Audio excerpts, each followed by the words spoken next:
शुरुआत में मैं एक आम सा ही मुसलमान था जो कि दुआ करता है, रोज़े रखता है, जैसे कि दूसरे मुसलमान रखते हैं। लेकिन जैसे ही मैं बड़ा होने लग गया, मैं कुछ कट्टर लोगों से भी मिलने लग गया था और उनकी पूरी टीचिंग ही मारना, खून बहाना और झगड़ा करना था। उसमें कोई माफ़ी या कोई रहम नहीं था। मैं शुरुआत में तो उनसे थोड़ा अट्रैक्ट हुआ था, लेकिन एक आवाज़ मेरे अंदर से बार बार कह रही थी कि जो हम कर रहे हैं वो सही नहीं है। कुछ मुझे इस्लाम से बाहर खींच रहा था, तो इसलिए मैं उन लोगों से अलग हो गया। मेरे बहुत सारे सवाल होते थे जब मैं कुरान को पढ़ा करता था। इस किताब पर कुछ शक या कुछ अजीब सा था।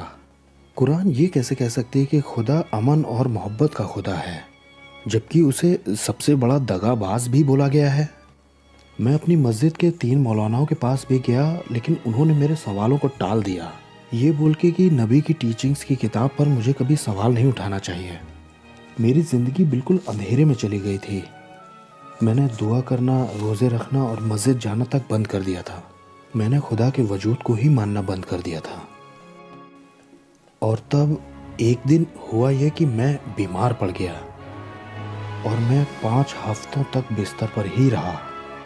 और एक रात जब मैं बिस्तर पर लेटा हुआ था तो अचानक एक क्रूस मेरे सामने दिखाई पड़ा। एक बड़ा सा क्रूस और बहुत सारी रोशनी के साथ। और मैंने एक बड़ी हलीम सी आवाज़ सुनी कि अपने बिस्तर से उठ और चल। मैंने पूछा, आप कौन हैं? उसने कहा, मैं तुम्हारा खुदा हूँ, यीशु मसीह। मैं बहुत डर गया। अब सबसे ज़्यादा ज़रूरी ये हो गया कि मैं सच को जानूं। अब मैंने दुआ करना शुरू कर दिया कि मालिक मुझ पर सच जाहिर करिए। और एक दिन जब मैं टीवी पर कुछ चैनल्स को बदल रहा था तो मुझे किंगडम सैट चैनल दिखाई दिया। उस पे पास्टर माइकल यूसुफ प्रचार कर रहे थे और वो खुदा के बारे में बता रहे थे कि खुदा की मोहब्बत, खुदा का रहम और खुदा की माफ़ी, ये उस बाइबल में से था जिसे हमें नफ़रत करना और रिजेक्ट करना सिखाया गया था। मैंने बाइबल पाने की कोशिश की लेकिन मुझे मिल नहीं पाई, तो मैंने स्क्रीन के नंबर पर फ़ोन किया और फिर मैंने अपने बारे में बताया उस तरफ जो दूसरा व्यक्ति किंगडम सेट की ओर बैठा था। मेरा नाम नजीब है, मैं मिस्र से हूँ। मुझे एक बाइबल चाहिए, क्या मुझे मिल सकती है?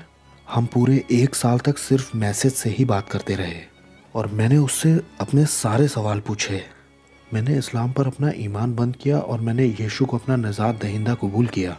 फिर मैंने मिल के उससे बपतिस्मा लिया और लीडिंग द वे टीम से भी मिला। और तब मैंने ये ऐलान कर दिया कि यीशु मेरा खुदा है, वही मुझे बचाने वाला निजात दहिंदा है, वही मेरा किला है और वही मेरा सहारा है। एक वाक़ये में मेरे माँ बाप को पता चल गया। मैं तकिए के अंदर बाइबल छुपाया करता था और वो मेरी माँ को मिल गई और उसने पूछा, ये क्या है? मैंने जवाब दिया कि मैं मसीही बन गया हूँ और यीशु मेरा बचाने वाला और निजात दहिंदा है। सीधा पॉइंट की बात बता दी। और वो किचन में गई और एक चाकू लेकर के आई और वो चाहती थी कि वो चाकू मुझे मारे। चाकू मेरे हाथ पर लगा और उसने मेरे मुंह पर थूक दिया और मेरी बेइज्जती की। मैंने कुछ दिन के लिए घर छोड़ दिया और मैं रहने के लिए फॉलो टीम के एक भाई के यहाँ चला गया और उसने मुझे लीडिंग द वे के बहुत सारे और लोगों से भी मिलवाया जो कि मेरे साथ खड़े रहे और उन्होंने मुझे सहारा दिया। मेरी पूरी ज़िंदगी ही बदल गई, नफ़रत से मोहब्बत की तरफ, इनसिक्योरिटी से सुकून ने मेरे दिल को भर दिया। मैं खुदा का शुक्र करता हूँ कि उसने मुझे अपना बेटा बना लिया है। मैं लीडिंग द वे का भी शुक्रिया अदा करता हूँ जो मेरे साथ खड़े रहे और मुझे सहारा दिया। खुदा आपको बरकत दे।